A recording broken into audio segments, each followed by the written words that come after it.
Ultimate পিসি building guide. একটা computer build বা computer তৈরি করার আগে মোস্ট ইম্পর্ট্যান্ট হলো আপনি তার কম্পোনেন্টসগুলা কোনটা কোনটা নিয়েছেন, অর্থাৎ আপনি কি কি কম্পোনেন্টস আপনার কম্পিউটার ইউজ করবেন। এটা কিন্তু মোস্ট একটা ইম্পর্টেন্ট জিনিস, কেননা আপনার কম্পোনেন্টসগুলো যদি ঠিক না হয় তাহলে কিন্তু আপনি ঠিকমতো পিসির পারফরমেন্স পাবেন না।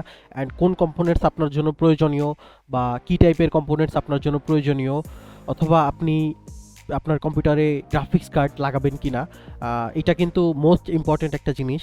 সো এই ভিডিওতে আমি কিন্তু এই সম্পূর্ণ বিষয়টা এক্সপ্লেইন করব। ইউটিউবে বা ফেসবুকে আপনারা কিন্তু পিসি কম্পোনেন্টস চুজ বা কীভাবে একটা পিসি বিল্ড করতে হয়, বা অথবা আপনারা বাজেট বিল্ড দেখে থাকেন যে 50,000 টাকায় বেস্ট একটা বিল্ড, 50,000 টাকায় এই বিল্ডটা করলে আপনার সব কিছু হয়ে যাবে, 1,00,000 টাকার সুন্দর একটা বিল্ড। সো ওই ভিডিও থেকে দেখা যায় ল্যাগই থাকে, অ্যান্ড ওনারা কী করে একটা কম্পোনেন্টস আপনাকে সাজেস্ট করতেছে, কিন্তু আজকের এই ভিডিওতে আমি দেখাবো যে কী টাইপের কম্পোনেন্টস বা কোন ক্যাটাগরির কম্পোনেন্টস আপনার পিসির জন্য পারফেক্ট। এই ভিডিও দেখার পরে আশা করি পিসি বিল্ডিং নিয়ে মানে কারো কোনো কনফিউশন থাকবে না। অ্যান্ড কেউ যদি পিসি বিল্ড করতে চান তার জন্য এই ভিডিওটা দেখে যাওয়া মাস্ট। অ্যান্ড এই ভিডিওটা দেখে গেলে আপনার পিসির যেমন কম্পোনেন্টসগুলো আপনি ঠিকমতো সিলেক্ট করতে পারবেন, সেইভাবে আপনার প্রায়োরিটি যেটা, অর্থাৎ আপনি কিসের জন্য পিসিটা বিল্ড করতেছেন, gaming, video editing, freelancing, programming, যে কোনো কাজই আপনি আপনি পিসি বিল্ড করেন কি না করেন বা যাই করেন, আপনার কিন্তু পারফেক্ট একটা বিল্ড হবে। সো এই ভিডিওটা হতে চলেছে বাকি যত ভিডিও আছে সবগুলোর কিন্তু ফাদার, ঠিক আছে? সো এই ভিডিওটা দেখলে আশা করি সবার পিসি বিল্ড নিয়ে আইডিয়া ক্লিয়ার হয়ে যাবে। আমরা ভিডিও শুরু করতে যাচ্ছি। প্রথমেই বলে রাখি আমাদের এই ভিডিওটা হলো আলটিমেট পিসি বিল্ডিং গাইড। সো প্রথমেই আমি দিয়েছি হলো it's most important to choose your components. আপনি যে কম্পোনেন্টসগুলো চুজ করবেন এটা কিন্তু হেভি ইম্পর্টেন্ট। অ্যান্ড প্রথমেই আমি পয়েন্টে আমি দিয়েছি চুজ ইউর প্রায়োরিটি। আপনি কিসের জন্য পিসি বিল্ড করবেন, অর্থাৎ আপনার পিসি বিল্ডে কী টাইপের কাজ হবে, gaming, editing, multiple works, basic works, আপনি যে টাইপেরই কাজ করেন কিনা সেটা আগে সিলেক্ট করে নেবেন। তারপরে সিলেক্ট করবেন হলো without GPU or with GPU. আর যদি জিপিইউ নেন তারপরে আসতেছে হলো কি জিপিইউটা আপনার জন্য পারফেক্ট। ওই বাজেট অনুযায়ী আপনি যদি বেশি টাকা দিয়ে জিপিইউ কিনেন অবশ্যই বেটার পারফরমেন্স পাবেন, অর্থাৎ আরও ভালো লেভেলের জিপিইউ পাবেন, তাই না? তারপরে আসতেছে হলো বাজেট, আপনার এক্স্যাক্ট বাজেটটা কত। অ্যান্ড তারপরে আসতেছে হলো আপনি ফিউচারে পিসি আপগ্রেড করবেন কি না। দেখা যায় আমরা যখন 50 থেকে 1,00,000 টাকা বা 1.5 লাখ টাকার পিসি কিনি, আমরা অলওয়েজ ট্রাই করি যে তখন কম্পোনেন্টসগুলো ভালো নিতে, অ্যান্ড যে কম্পোনেন্টসগুলো পরবর্তীতে আপগ্রেড করা যায় সেইগুলো আমরা পরবর্তীতে যেন আপগ্রেড করে নিই। সো আপগ্রেড করা কম্পোনেন্টসগুলোর মধ্যে যেমন ধরা হয় হলো আপনার জিপিইউ কেনার টাকা নাই কিন্তু আপনার জিপিইউ প্রয়োজন, সো আপনি এমন একটা বিল্ড করলেন যেটাতে আপনি ফিউচারে ইজিলি জিপিইউ লাগাইতে পারবেন। অথবা র্যাম, আপনি আপাতত 8 GB নিলেন, বাকি আরও 8 GBর একটা স্টিক বা আরও 8 GBর দুইটা স্টিক, অর্থাৎ টোটাল 32 GB বা 16 GB, আপনার যে অনুযায়ী প্রয়োজন আপনি সেই অনুযায়ী পিসিটা বিল্ড করতে পারেন, অর্থাৎ র্যামগুলো পরবর্তীতে আপনি কিনে নিতে পারেন। এক্ষেত্রে কিন্তু হিউজ একটা অ্যামাউন্ট আপনার বেঁচে যাচ্ছে, যেটা আপনি পরবর্তীতে হয়তো বা বাজেট বাড়িয়ে পরবর্তীতে র্যাম বা অন্যান্য প্রোডাক্ট নিয়ে নিলেন। কিন্তু পিসি বিল্ডের ক্ষেত্রে আমরা যে জিনিসগুলো চেঞ্জ করতে পারবো না সেটা হলো প্রসেসর, তারপরে আছে হলো মাদারবোর্ড, অ্যান্ড তারপরে আছে হলো জিপিইউ, যদি আমরা জিপিইউ ইউজ করি। এগুলো কিন্তু মোস্ট ইম্পর্টেন্ট, কেননা একটা মাদারবোর্ডের দাম কিন্তু 10 থেকে 20,000 টাকা নর্মাল মিড বিল্ড, যেটা মানে মিড বাজেট যে বিল্ড আছে ওইটা। অ্যান্ড প্রসেসরও কিন্তু সেম, অ্যান্ড জিপিইউ কিন্তু ভাই হিউজ প্রাইস। একটা সমস্ত যে টাকা দিয়ে আমরা জিপিইউ কিনি সেই টাকা দিয়ে দেখা যায় আরেকজন একটা সুন্দর বিল্ড করে ফেলতে পারবে। দেখা যায় সবাই 2060, 3060, 3050 যে টাকারই জিপিইউ কিনুক না কেন, বাংলাদেশ মার্কেটে 3060-র যদি প্রাইস ধরি, পিএনওয়ের 40 থেকে স্টার্ট হয়, অ্যান্ড এমএসআই নিতে গেলে আপনাকে 60,000 টাকা বাজেট রাখতে হবে। অ্যান্ড এখন আমি এক্সপ্লেইন করব এই সবগুলা ব্যাপারটা। সো প্রথমেই আপনি প্রায়োরিটি আপনার সিলেক্ট করে নিলেন, ধরুন আপনার প্রায়োরিটি হলো গেমিং। সো গেমিং যদি হয় তাহলে কিন্তু অবশ্যই আপনাকে একটা জিপিইউ নিতে হবে, কেননা গেমিংয়ের আমি যেটা মনে করি 70 থেকে 80%ই হলো গ্রাফিক্যাল ইন্টারফেস। সো আর ভিডিও এডিটিংয়ের যদি কথা বলি, ভিডিও এডিটিংয়ে আপনার একটা ডিসেন্ট প্রসেসর অ্যান্ড র্যাম এগুলো তো ইম্পর্ট্যান্ট আছেই। আর মাদারবোর্ড এটা হলো বেস, আমাদের যার উপরে আমাদের কম্পোনেন্টসগুলো ডিপেন্ড করে। সো মাদারবোর্ড অবশ্যই অলওয়েজ ভালো একটা মাদারবোর্ড রিকমেন্ডেড। কখনোই মাদারবোর্ড কিনতে কার্পণ্যতা করবেন না যে মাদারবোর্ডই তো, এই একটা মাদারবোর্ড আছে যেটা 6,000 টাকাতেও পাওয়া যায়, আবার যেটা আছে 12,000 টাকাতেও পাওয়া যায় বা 15,000 টাকাতেও পাওয়া যায়। আপনি অলওয়েজ চেষ্টা করবেন যে বেস্ট যে মিড রেঞ্জের মাদারবোর্ড সেটা নেওয়ার জন্য। আর র্যামের বাস স্পিড বা র্যামের ল্যাটেন্সি এইগুলা মিলায় একটা ভালো র্যাম চুজ করলেই হয়ে যায়। আর স্টোরেজ হিসাবে তো আমরা সবাই জানি এসএসডি ইউজ করব এবং M.2 বা যার যে অনুযায়ী বাজেট সেই অনুযায়ী স্টোরেজ ইউজ করতে পারেন। আর কেসিং যেটা আছে আর কি, কেসিংয়ের ক্ষেত্রেও কিন্তু এয়ার ফ্লোটা ডিপেন্ড করে। আপনি ভালো একটা কেসিং নিলে কিন্তু অবশ্যই আপনি ভালো এয়ার ফ্লো পাবেন। অ্যান্ড অনেকের দেখা যায় রাইজেন প্রসেসরগুলোতে হিট ইস্যু হয়। সো ভালো একটা যখন আপনি কেসিং নেবেন তখন কিন্তু আপনার হিট ইস্যুটা, যখন এয়ার ফ্লো ভালো দিবে তখন কিন্তু হিট ইস্যুটা একটু হলেও কমবে। যেমন আমি রাইজেন 5 3600 প্রসেসর ইউজ করি, যেটাতে সবারই হিট ইস্যু দেখা দেয়, আমার কিন্তু কখনো কোনো হিট ইস্যু দেখা দেয় নাই। আর আমি কিন্তু মোটামুটি দেখা যায় মিড হার্ড কোর ইউজার, মানে মিড এবং হার্ডের মাঝামাঝি যে অবস্থা থাকে ওই লেভেলের ইউজার। তারপরে আছে হলো এডিটিং। আপনি যদি ভিডিও এডিটিং এর জন্য পিসি বানান, ভিডিও এডিটিং এর জন্য পিসি বানাইলে কিন্তু আপনার র্যাম, প্রসেসর এগুলো কিন্তু ম্যাটার করে। মানে যখন আপনি ভিডিও এডিটটা করবেন, এডিট করার পরে আপনি যখন এক্সপোর্টে দিবেন তখন অলওয়েজ যদি আপনি ফাস্ট রেন্ডারিং চান তাহলে কিন্তু অবশ্যই আপনাকে হার্ডওয়্যার এনকোডিং সাপোর্টেড, অর্থাৎ এনভিডিয়া কুডা জিপিইউ রেন্ডারিং যেটা, সেটা সাপোর্টেড একটা জিপিইউ নিতে হবে। যেমন এনভিডিয়ার প্রায় সকল কার্ডই কিন্তু, মানে আপার লেভেলের সকল কার্ডই কিন্তু কুডা জিপিইউ রেন্ডারিং সাপোর্টেড।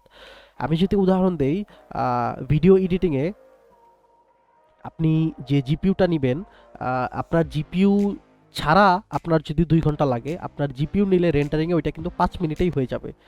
আমি কিছুক্ষণ আগে একটা 16 মিনিটের ভিডিও রেন্ডার করেছি, সেই ভিডিওতে আমার সময় নিয়েছে মাত্র 3 মিনিট। আমার যদি গ্রাফিক্স কার্ড না থাকতো, আমার সেম পিসিতে যখন আমার গ্রাফিক্স কার্ডটা ছিল না, আমার 5 মিনিটের একটা ভিডিও রেন্ডার হইতে কিন্তু 1 ঘন্টা লাগতো। তো 16 মিনিটের একটা ভিডিও রেন্ডার হইতে মিনিমাম কিন্তু 2 ঘন্টা লাগবেই।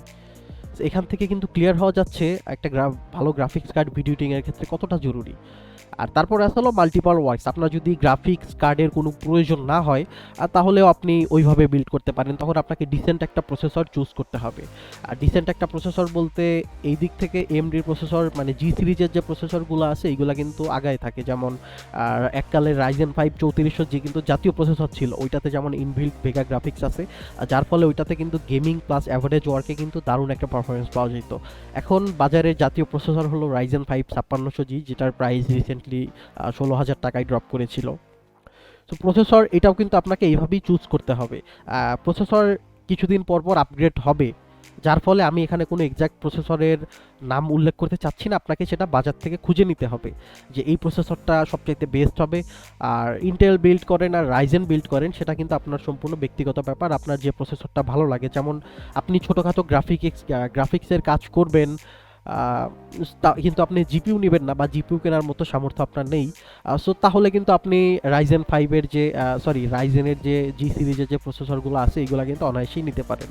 অথবা আপনি ইন্টেলেরও প্রসেসরগুলোতে কিন্তু অনেকগুলোতে ভেগা গ্রাফিক, মানে ইন্টিগ্রেটেড যে গ্রাফিক্সটা থাকে সেটা কিন্তু থাকে, আবার অনেক প্রসেসরে থাকে না, ওইগুলো কিন্তু আনলক প্রসেসর।